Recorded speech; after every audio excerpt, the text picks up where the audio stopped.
But a lot of things, a lot of little, tiny little problems, even if you don't have your culture fully figured out, if your team is winning, if they're closing deals, if they're hitting their numbers, if they're succeeding, they're making money, some small problems will just like never grow and bubble up to really significant roadblocks. Hey everybody, welcome to another episode of 0 to 1, a show that takes you behind the scenes of some of the fastest growing SaaS companies. I'm Steli Efti, let's rock and roll. Thank you so much for your time and for letting us pick your brain. So I wanted to start off by sharing a little bit about what was our starting point with the show. So we've seen it happen before. A salesperson who's a top performer in one environment, when they leave to join a new company, all of a sudden they're finding themselves in a tough spot, struggling to meet their objectives. Sound familiar? Yeah, it's happened once or twice before in front of me, so yeah, for sure. What we think it comes down to is sales culture, and depending how well suited that culture is to that individual, we believe that their output will change drastically. What's your take on this? I would agree. I think that culture, at the end of the day, it's you're creating a design that makes humans interact in a certain way, right? And so every company culture, every team culture might heighten, or amplify certain strengths of a employee or team member, or might amplify and heighten their weaknesses, right? Or develop weaknesses they didn't have before, or in the great cases, develop strengths that they were missing. So I think culture influences people in a tremendous way. And nowhere could this be more true than in sales culture. And so just rewinding a little bit in your path and back when you were working on Elastic Sales, you were actually building and outsourcing sales teams for companies who had a product and very little idea of how to sell it, correct?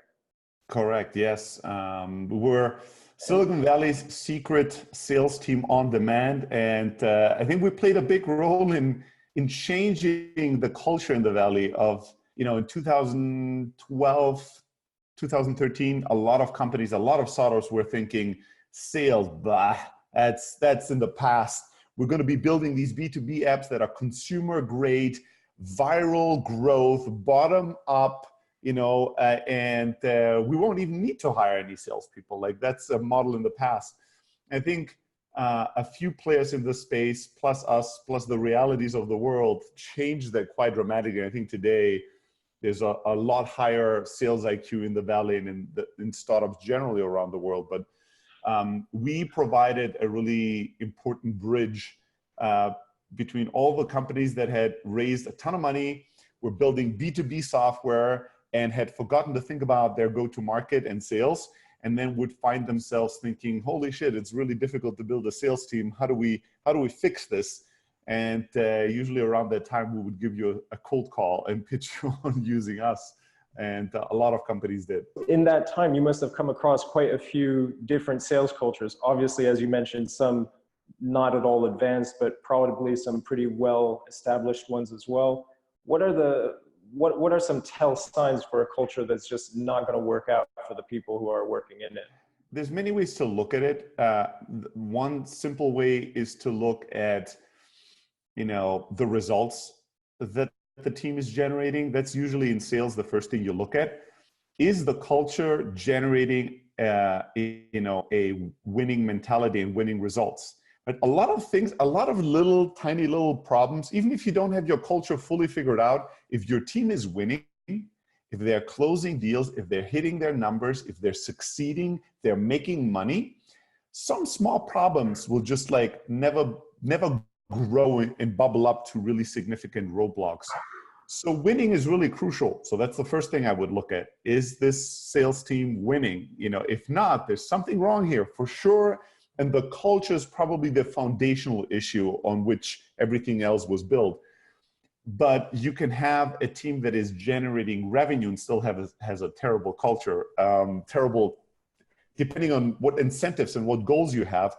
Most startups that really want, I shouldn't say most, but many startups and founders that I interacted with, they really wanted to create value in the market. They didn't want to steal money from customers. They didn't want to, scam people into purchasing their software. And so, if that's your interest, if you're just in the kind of let's make money and rob people of their money, you could create a sales culture that empowers that. And you could have a team that's really destroying value in the marketplace, but is enriching themselves and the business. And that might be by design, right? You might be totally happy with that, right? I don't want to be in business with you, but you might be totally happy with that. But most startups don't have that. Most startup founders, and in SaaS especially, where it's a monthly renewed subscription, you need your customers to be happy. You need to deliver value. So so typically you wouldn't encounter a team that's crushing their numbers, but is like terrible to their customers. Most of the time in the startup world, the problem would be too much kindness. Like there was some kind of the pendulum always swings too much on the other side sometimes, and there's like overreaction, overcorrection. I think that a lot of founders, they had this mentality, and a lot of software people, I hate sales, I hate salespeople, sales is evil, so we are gonna do this totally different. We're gonna sell the way I like to buy, which is our salespeople are gonna be pure information providers.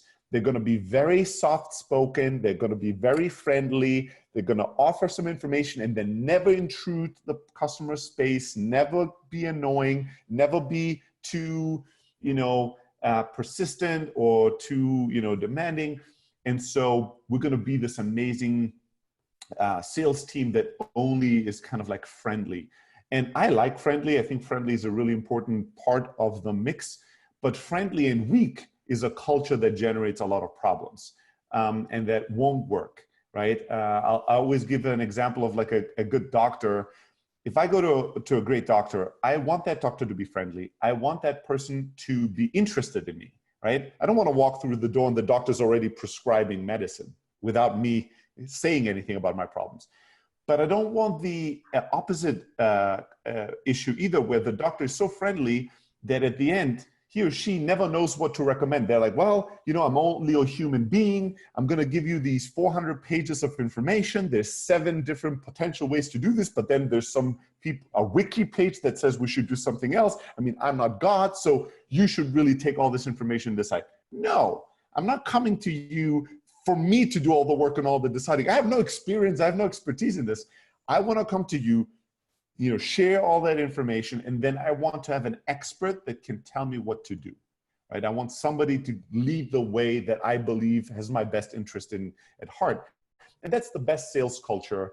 And the thing that I see oftentimes missing in startups is that they were creating these friendly sales teams that were too friendly and too weak, didn't have that confidence, that clarity to tell the customer sometimes, here's what you need and here's why you need it.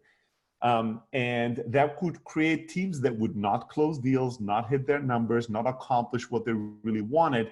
And that then creates a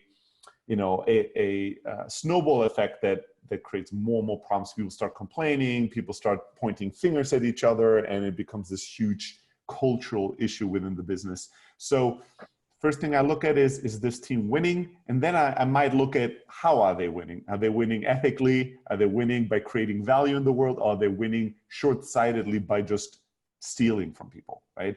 But if you're winning, that's the prerequisite for everything else in sales at the end of the day. Is that the culture you just described, is that the sales culture you've built out at Close? Yeah, we always talk about friendly strength, which is the model that we implement internally, and the way that we teach our customers in the world how to do sales is you want to have the best interest of the customer at heart. You want to create value. But once you're convinced, I always tell people sales is really simple. You ask a lot of questions. You have a real interest in understanding who your customer is, what their problems are, what the context of their world looks like.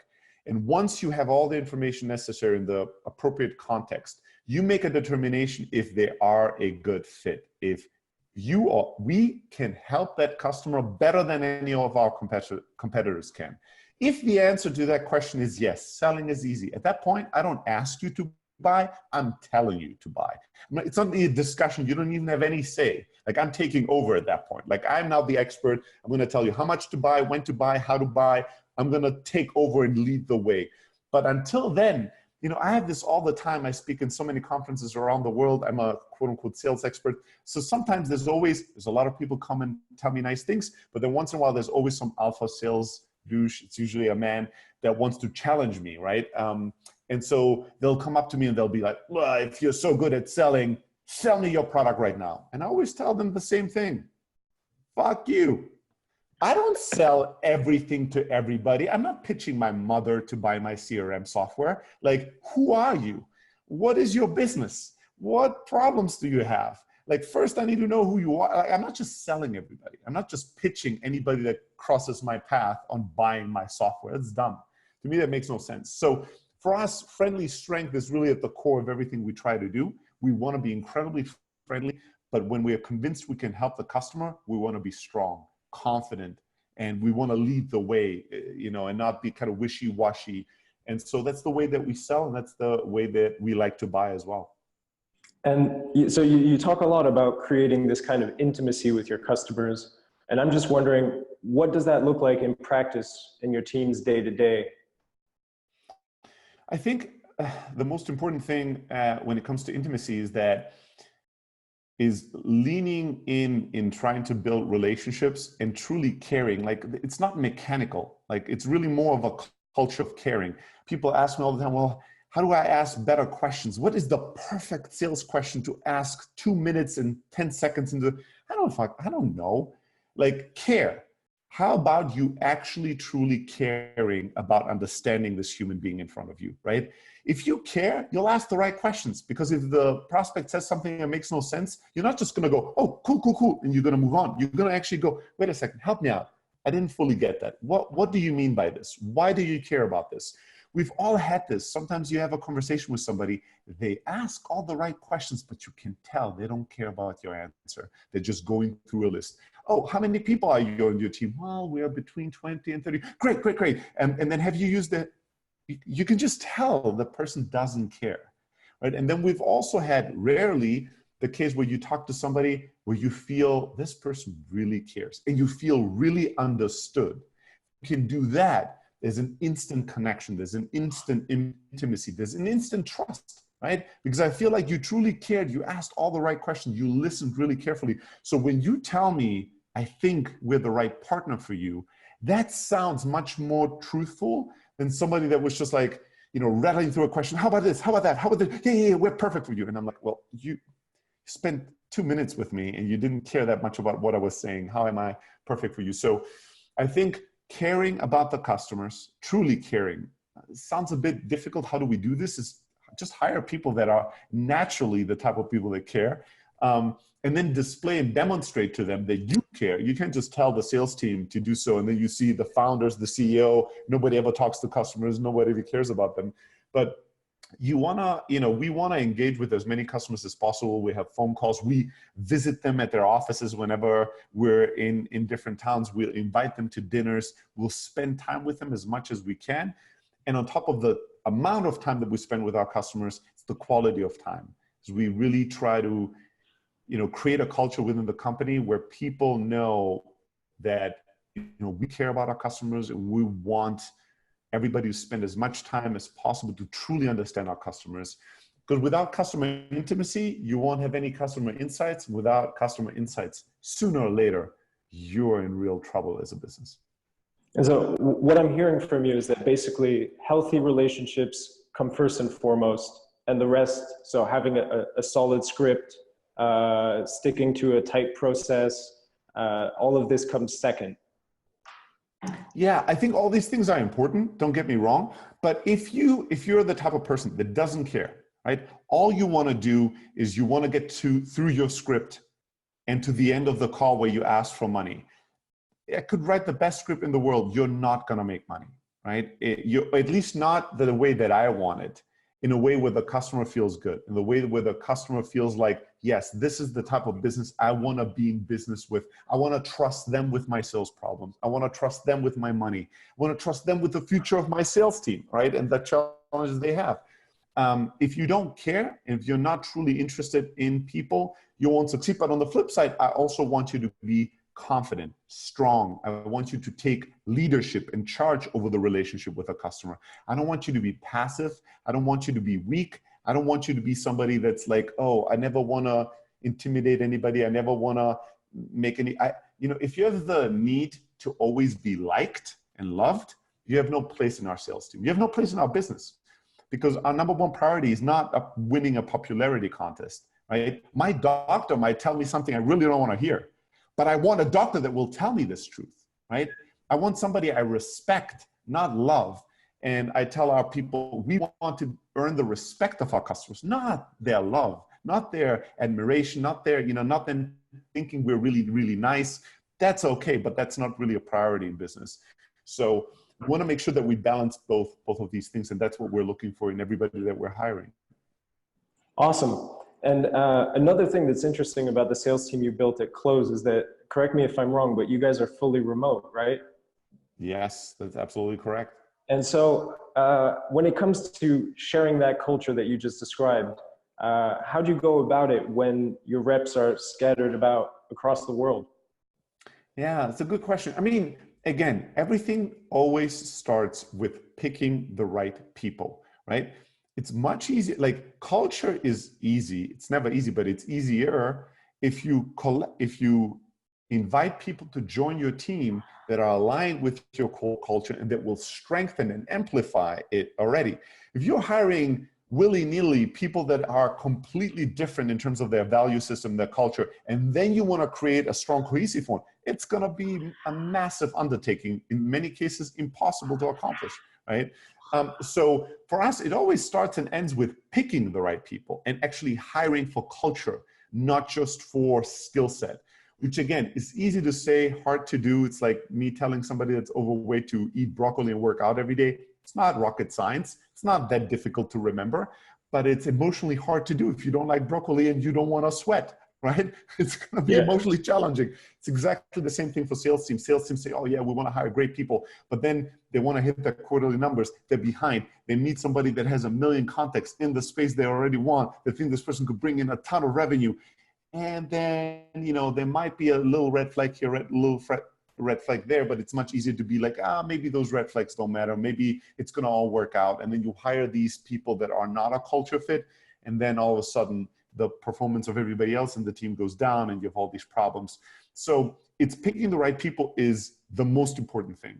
After that, we do a lot of things to stimulate strong culture within our sales team, both from the amount of care that we give that team, the amount of feedback it gets, the thing we empower that team to do. Like one of the first things we teach our salespeople is how to disqualify people, right? And really empower them to tell customers. We tell customers every day, or prospects, people that are interested in buying our software every day, no, we're not for you. You need X, you need something else. Every day we turn away business, every day. You do that a couple of times in front of the new sales rep. You actually reward them when they do. You don't punish them, because some companies, they say they want everybody to do A, but then they never reward A when you do it, right? Nothing good comes your way when you do this thing. So you stop doing it. So teaching our reps that we only sell to qualified customers, teaching them that we want to empower long-term relationships. You know how many customers come and buy from us because 3 years ago we told them no? And they're like, this business has my respect forever. And if I ever get to a place where what they have is right for me, I'm going straight to them to buy their product. So it's hiring the right people. It's then teaching them and empowering to do this well.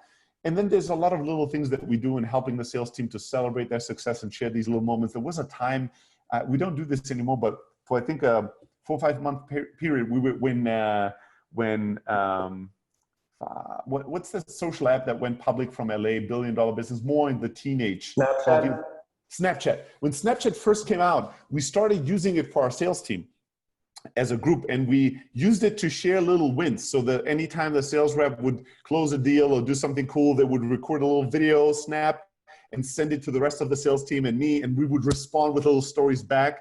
It would be super kind of a fun, lighthearted way to have these little moments, these little cultural moments. So there's always little things that you can do, need to do. You can do everything you can do in an office, you can do remotely as well. It just takes a little bit more care, a little bit more effort, a little bit more intentionality functionality, but even doing contests. You could do funny little contests every day virtually with the sales team, have them record videos or pictures of them performing that, and making sure that people feel taken care of. Like if your sales reps feel like you care about them, it's much easier for them to care about the customer. You know, it's easy to tell the sales reps to really care about the customer. If you don't care about them and they don't feel being taken care of in the business, they're not going to do that either, right? So we spend a lot of time making sure that the culture that we have, although it's remote, is super strong, and it's consistently the number one thing that our employees say when we survey our team. It's the number one reason people say they are working at this company and happy here. They all say the same thing: the team and the culture. I love the people that work here. I love the culture that we've developed. That's the number one reason why I work here. So it just needs a bit of work, but can be accomplished remotely, just like in an office. That's awesome, Steli. And it's fun as well that you guys use video so much. And I'm just curious, how does video fit into your sales strategy when it comes to interacting with clients? Yeah, we try to use video as much as we can. We don't send a lot of pre-recorded videos, although sometimes, you know, our success team actually, whenever they have a customer that might be super busy and they want to share something really insightful, they might record a little video screen and just send it in an email and say, okay, we can't schedule a 10-minute call, but here's an 8-minute video. Watch this. It's going to help you get more value out of our product. But we like to have video chats with our customers. We like to see them and have them see us face to face. We're humans. Humans are social animals. We like what we see. We like to connect to other human beings. And so the more we have context, how does this person look? What's their body language? What is the place they are working out of? All these little clues actually create intimacy. And with intimacy and context, you have a better connection, and then you can have a better conversion at the end of the day. So we do like to have a lot of video calls with our customers whenever it's appropriate or possible. Awesome. There's one topic I really wanted to pick your brain on, and there's a lot of sales resources out there, obviously. Close is one of them, and it does a terrific job of giving sales tips to salespeople. I was curious, what's that one piece of advice that gets pushed to salespeople today that really gets under your skin? Yeah, I think that there's an overemphasis on technology, and this is funny coming from somebody that's building technology for salespeople. But this is like emphasis that if you have the right tools, just the right tools, and if you have the right hacks, like these little cool trickety tricks that nobody knows, and then you can be successful. And to me, there's nothing more wasteful than always chasing the shortcuts. To me, what will make you successful, the things that we try to teach the world of salespeople, and the things that we teach our own people, are the things that are timeless. Like, I want you to master the basics, because the basics are going to be timeless, the fundamentals, right? What was something that was true in sales 10 years ago? It's still true today, right? So it's still being true twice from very high. Now, what is the newest sales tool that is super cool and works really well today? That is interesting, but it might be a total failure tomorrow. And then what? Like, what do we do then, right? Or what's the coolest little hack? People always ask me, what are hacks to get your subject lines to get better open rates for subject lines? I always tell people, write in the subject line, I have your parents in my basement with a gun at their head. I guarantee you're going to get almost 100% open rate. Even people that don't have parents will open that email, right? But just because somebody opens an email doesn't mean they will feel compelled to read your email, and then they will feel confident, comfortable, and trusted in wanting to start a relationship with you. If you trick me into opening your email, I never want to do business with you again, right? I don't need people that trick me into things. And I think that that's short-sighted hack mentality, and that idea that, you know, I can't sell, but if I only had the right software tool, that's going to solve all my sales problems. I think that those things are very short-sighted, but they're very popular. So people keep teaching them because people want to believe those things, and it does get under my skin. One final question just to wrap this up. Steli, I wanted to know why you use so much profanity, and have you ever managed to do a sales call without actually cursing in it? Yeah, for sure. For sure. I use profanity in certain situations, and it is the most natural thing for me to do. Day to day, I don't swear a lot. It's not really part of my day-to-day vocabulary. We could be speaking for hours and I would never swear.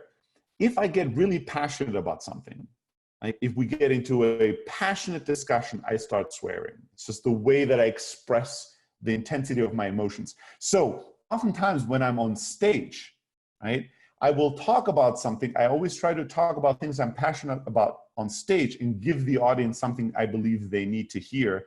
And so naturally swearing, happens and occurs. But it's so funny that I have this like global reputation. I go to conferences and people come up to me and they go, "Are you gonna swear a lot?"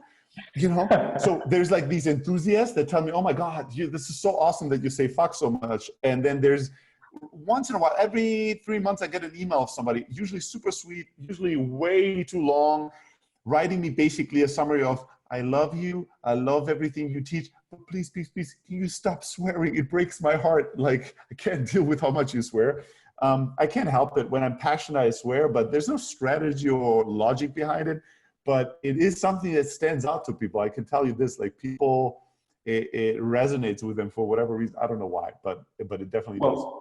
My take on it is it's never gratuitous with you. You always use it to a very particular effect. So I think it works nicely. I also think that people, I hope, but my sense is that people sense that I don't do this for show or for effect. I'm not on stage pretending to be somebody that I'm not. But what people sometimes miss is that I'm not always the way I'm on stage. Like I have different versions of me. People think I always kick in every door and scream at people, 24/7. And that's just not true. It is a side of me. It is a part. Sometimes I scream and kick in doors, but many times I don't. But I try to be as authentic as I can possibly be. And then I can get away. Then I find that you can get away with a lot if you do. Steli, it was an absolute pleasure having you on the show. I learned a ton, and I feel like you just gave me enough energy just now to go and run a full marathon. Thank you so much for that. Thank you so much. It was fun. And to our listeners, thanks for tuning in. I hope you enjoyed it. If you want more episodes of 0 to 1, you can head over to bonjour.io/show, watch the other interviews, subscribe to our channel, share it with your friends, give us a thumbs up, the whole shebang. Until next time, take it easy.